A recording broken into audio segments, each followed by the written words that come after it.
C'est à 19h heure locale que les 22 acteurs de cette rencontre font leur apparition sur le terrain de Tbilissi. Les joueurs du Dynamo Moscou en maillot bleu jouent pratiquement sur terrain neutre. N'allez pas en déduire que le baromètre est au beau fixe. Vous avez vu à l'instant le juge de touche.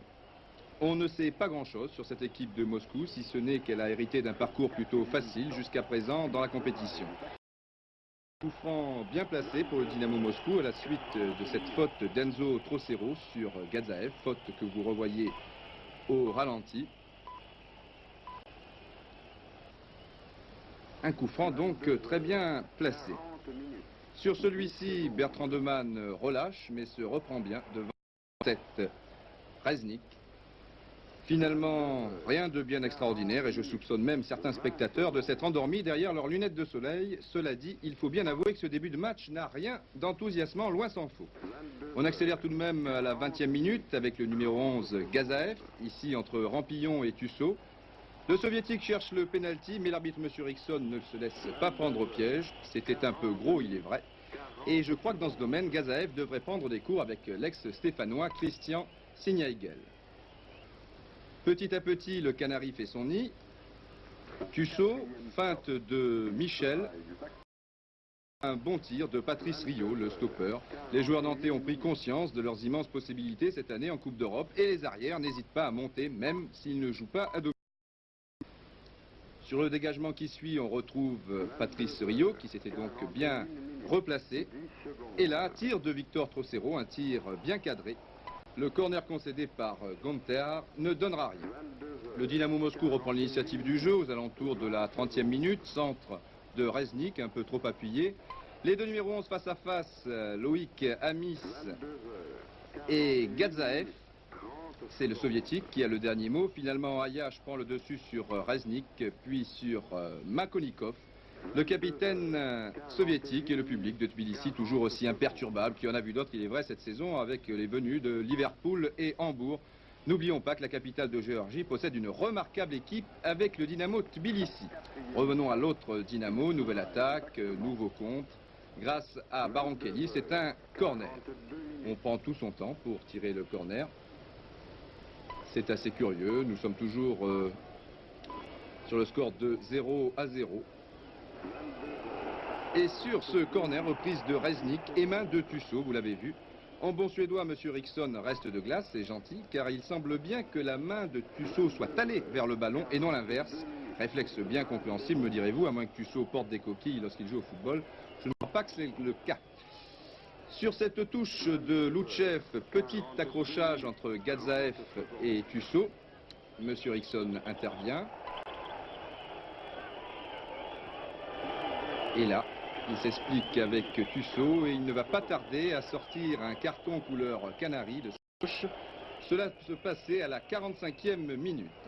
Voilà, 0-0 à la mi-temps, une mi-temps au cours de laquelle on aura apprécié tout particulièrement la défense nantaise et aussi l'omniprésence de Bruno Barankelli au milieu de terrain.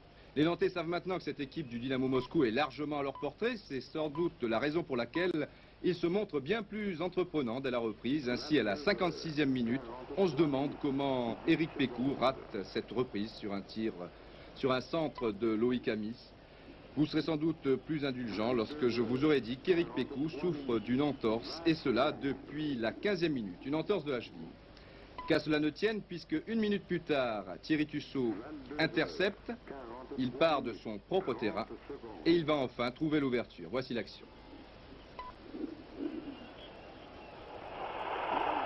« 1-0 pour Nantes et un coup de chapeau à Thierry Tussaud qui aura été l'un des joueurs les plus en vue de cette rencontre. On ne pouvait vraiment rien et on est même en droit de penser que l'illustre Lev Yashin lui-même, qui garda, vous le savez peut-être, de longues années les buts du Dynamo Moscou, n'aurait pas fait mieux.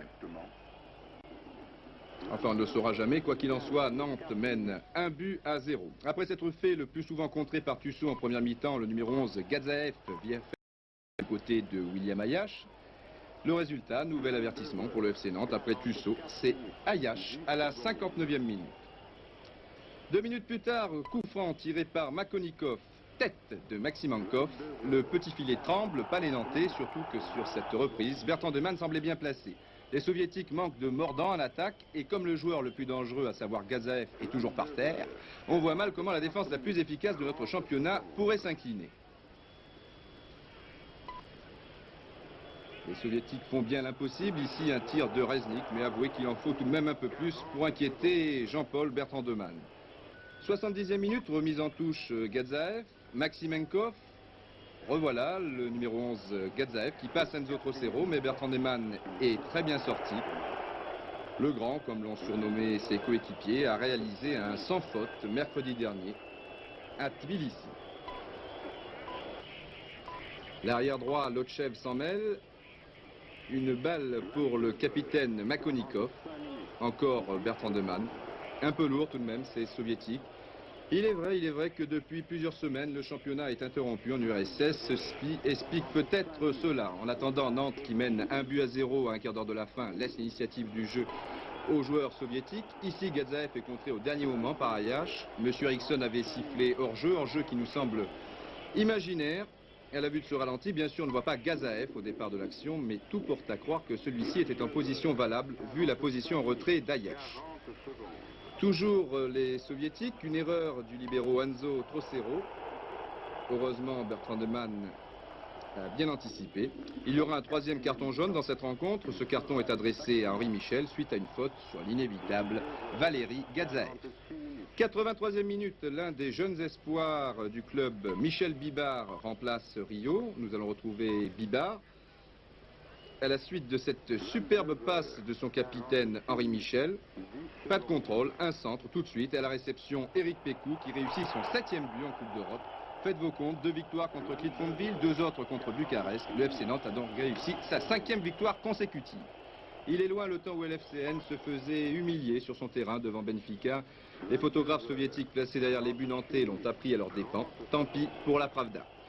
Les joueurs de Jean Vincent, qui ont incontestablement gagné en confiance et en agressivité, semblent bien dignes des grandes confrontations européennes.